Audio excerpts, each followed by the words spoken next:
small caveat. This one hasn't happened yet. It's not the strongest narrative, but details aren't imperative.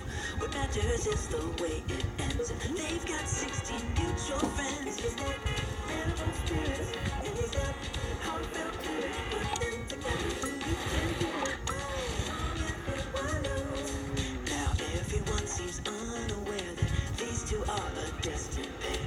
But I checked out their astral chart. This one is an Ercovance. He's got animal spirits, and he's got heartfelt lyrics. Right as he goes. Oh, oh, oh. And when the rising action rises, there is only one thing left, and that's the climax.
Good morning. Good morning. Welcome to Google I/O. It's a beautiful day, I think warmer than last year. Hope you're all enjoying it. Thank you for joining us. I think we have over 7,000 people here today, as well as many people. We are live streaming this to many locations around the world. So thank you all for joining us today. We have a lot to cover. But before we get started, I had one important business which I wanted to get over with. Towards the end of last year, it came to my attention that we had a major bug in one of our core products. It turns out we got the cheese wrong in our burger emoji. Anyway, we went hard to work. I never knew so many people cared about where the cheese is. We fixed it. The irony of the whole thing is I'm a vegetarian in the first place.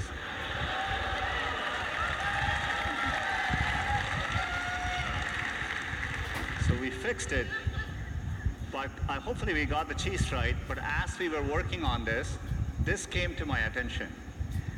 I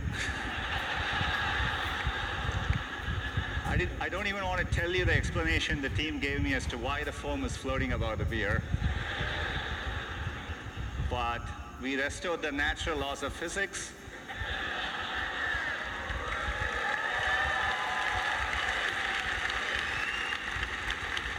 So all is well, we can get back to business.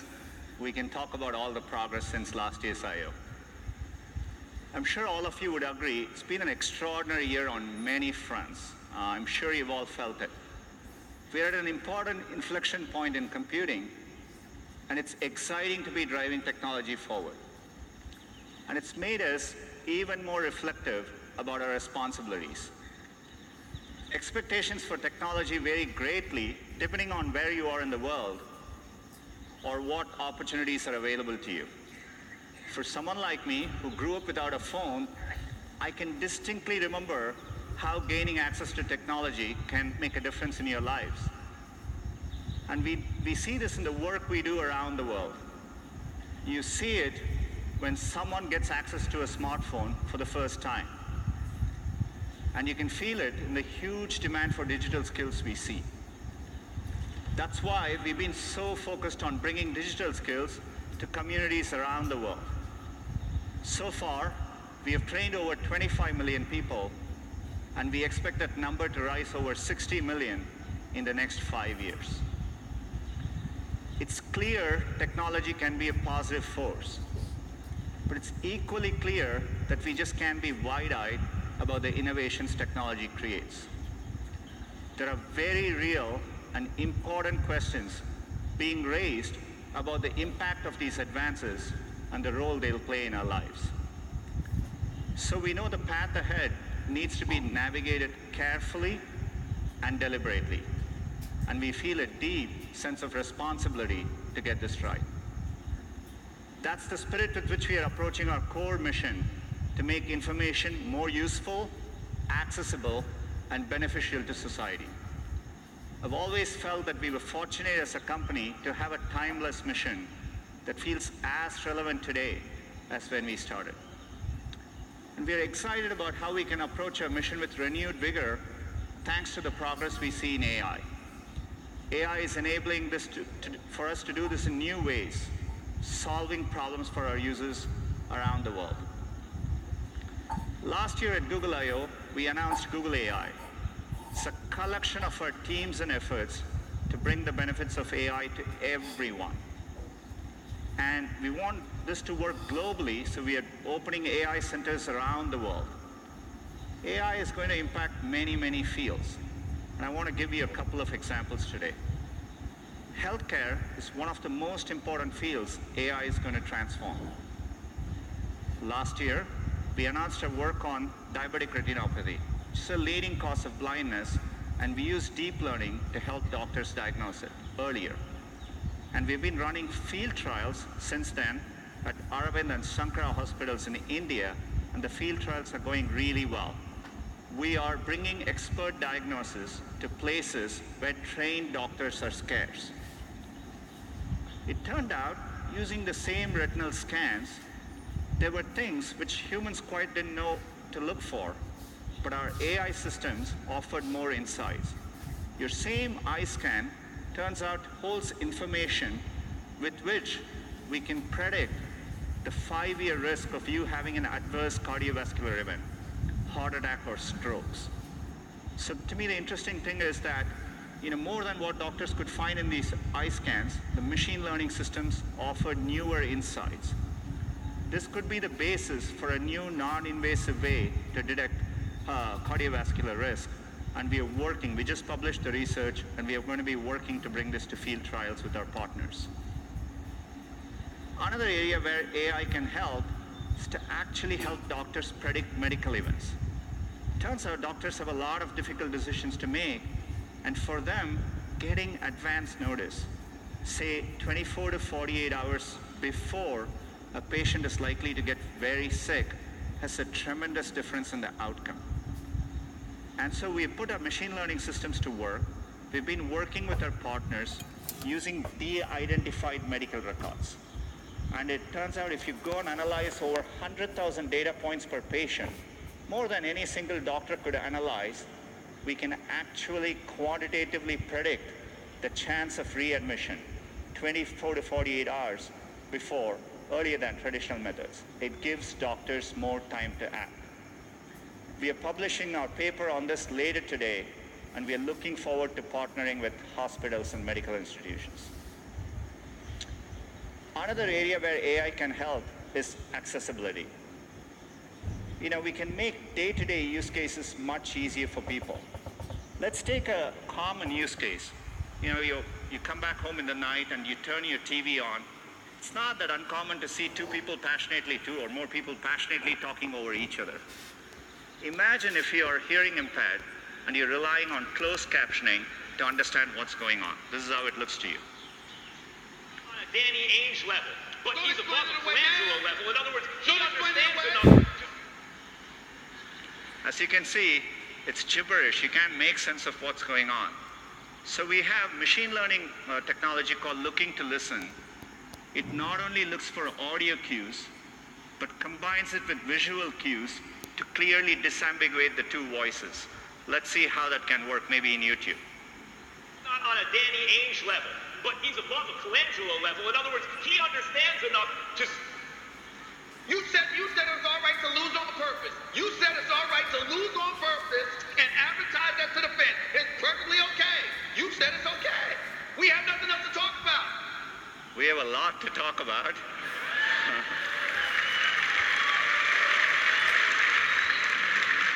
But you can see how we can put technology to work to make an important day-to-day use case profoundly better. The great thing about technology is it's constantly evolving. In fact, we can even apply machine learning to a 200-year-old technology, Morse code, and make an impact in someone's quality of life. Let's take a look.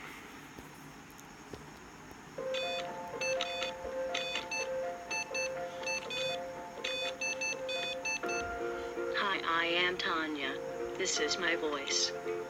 I use Morse code by inputting dots and dashes with switches mounted near my head. As a very young child, I used a communication word board. I used a headstick to point to the words. It was very attractive to say the least. Once Morse code was incorporated into my life, it was a feeling of pure liberation and freedom. See you later. I think that is why I like skydiving so much. It is the same kind of feeling. Through skydiving, I met Ken, the love of my life, and partner in crime. It's always been very, very difficult just to find Morse code devices, to try Morse code. This is why I had to create my own. With the help from Ken, I have a voice and more independence in my daily life. But most people don't have Ken. It is our hope that we can collaborate with the Gboard team to help people who want to tap into the freedom of using Morse code. Gboard is the Google keyboard. What we have discovered working on Gboard is that there are entire pockets of population in the world, and when I say pockets, it's like tens of millions of people who have never had access to a keyboard that works in their own language. With Tanya, we've built support in Gboard for Morse code. So it's an input modality that allows you to type in Morse code and get text out with predictions, suggestions. I think it's a beautiful example of where machine learning can really assist someone in a way that a normal keyboard without artificial intelligence wouldn't be able to. I am very excited to continue on this journey. Many people will benefit from this, and that thrills me to no end.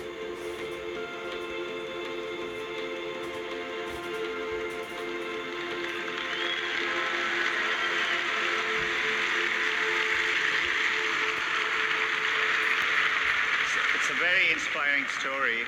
We are very, very excited to have Tanya and Ken join us today at Google.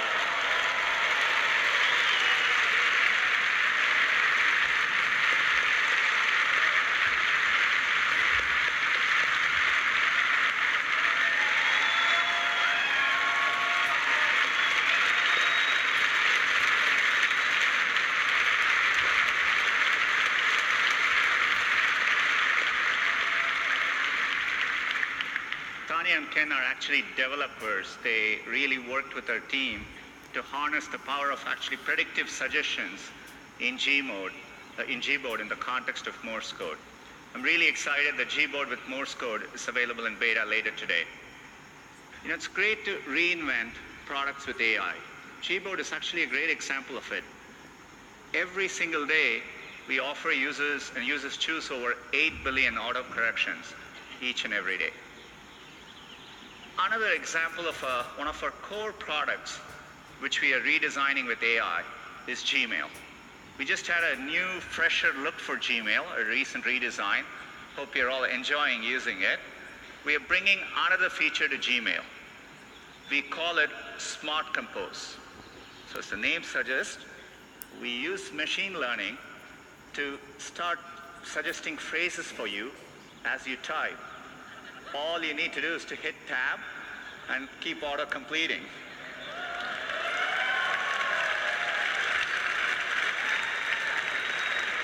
In this case, it understands the subject is Taco Tuesday. It suggests chips, salsa, guacamole.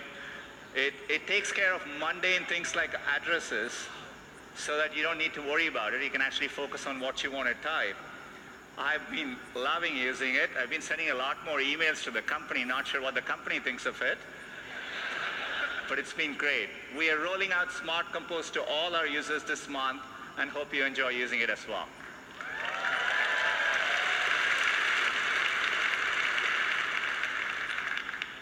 Another product which we built from the ground up using AI is Google Photos. Works amazingly well and at scale. If you click on one of these photos, what we call the photo viewer experience, where you're looking at one photo at a time, so that you understand the scale, every single day, there are over 5 billion photos viewed by our users each and every day. So we want to use AI to help in those moments. So we are bringing a new feature called suggested actions, essentially suggesting smart actions right in context for you to act on. Say, for example, you went to a wedding and you're looking through those pictures. We understand your friend Lisa is in the picture, and we offer to share the 3 photos with Lisa, and with one click, those photos can be sent to her. So the anxiety where everyone is trying to get the picture on their phone, I think we can make that better. Say, for example, if the photo in the same wedding, if the photos are underexposed, our AI systems offer a suggestion to fix the brightness right there, one tap, and we can fix the brightness for you. Or if you took a picture of a document which you want to save for later, we can recognize, convert the document to PDF, and make it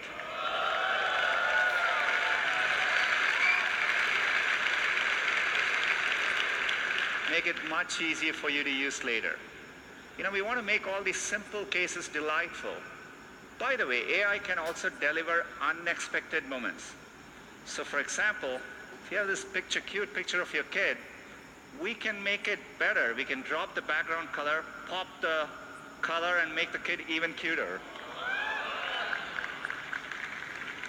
Or if you happen to have a very special memory, something in black and white, maybe of your mother and grandmother, we can recreate that moment in color and make that moment even more real and special.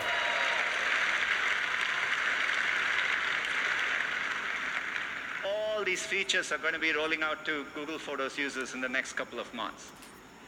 The reason we are able to do this is because for a while we've been investing in the scale of our computational architecture. This is why last year we talked about our tensor processing units.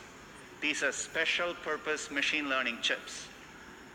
These are driving all the product improvements you're seeing today, and we have made it available to our cloud customers. Since the last year, we've been hard at work, and today I'm excited to announce our next generation TPU 3.0. These chips are so powerful that for the first time, we've had to introduce liquid cooling in our data centers. And we put these chips in the form of giant pods. Each of these pods is now 8x more powerful than last year. It's well over 100 petaflops. And this is what allows us to develop better models, larger models, more accurate models, and helps us tackle even bigger problems. And one of the biggest problems we are tackling with AI is the Google Assistant. Our vision for the perfect assistant is that it's naturally conversational, it's there when you need it, so that you can get things done in the real world. And we are working to make it even better. We want the assistant to be something that's natural and comfortable to talk to. And to do that, we need to start with the foundation of the Google Assistant, the voice. Today, that's how most users interact with the assistant. Our current voice is codenamed Holly. She was a real person. She spent months in our studio, and then we stitched those recordings together to create voice. But 18 months ago, we announced a breakthrough from our DeepMind team called WaveNet. Unlike the current systems, WaveNet actually models the underlying raw audio to create a more natural voice. It's closer to how humans speak. The pitch, the pace, even all the pauses that convey meaning. We want to get all of that right. So we've worked hard with WaveNet, and we are adding, as of today, 6 new voices to the Google Assistant. Let's have them say hello. Good morning, everyone. I'm your Google Assistant. Welcome to Shoreline Amphitheater.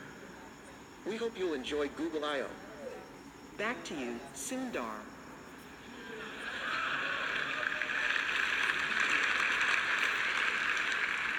Our goal is one day to get the right accents, languages, and dialects right globally.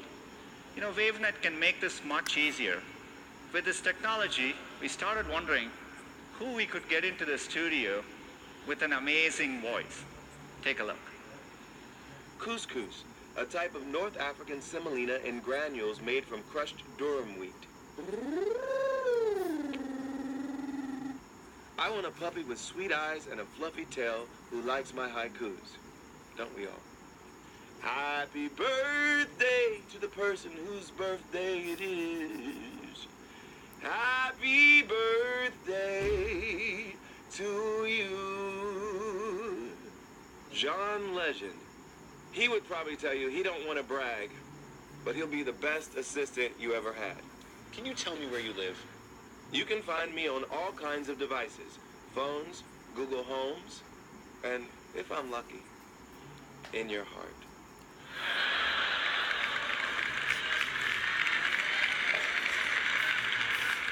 That's right, John Legend's voice is coming to the assistant. Clearly, he didn't spend all the time in the studio answering every possible question that you could ask. But WaveNet allowed us to shorten the studio time, and the model can actually capture the richness of his voice. His voice will be coming later this year in certain contexts so that you can get responses like this. Good morning, Sundar. Right now in Mountain View, it's 65 with clear skies. Today, it's predicted to be 75 degrees and sunny. At 10 a.m., you have an event called Google I/O Keynote. Then, at 1 p.m., you have margaritas. Have a wonderful day. I'm looking forward to 1 p.m. So John's voice is coming later this year. I'm really excited we can drive advances like this with AI. We are doing a lot more with the Google Assistant. And to talk to you a little bit more about it, let me invite Scott onto the stage. Hey Google, call Maddie. Okay, dialing now.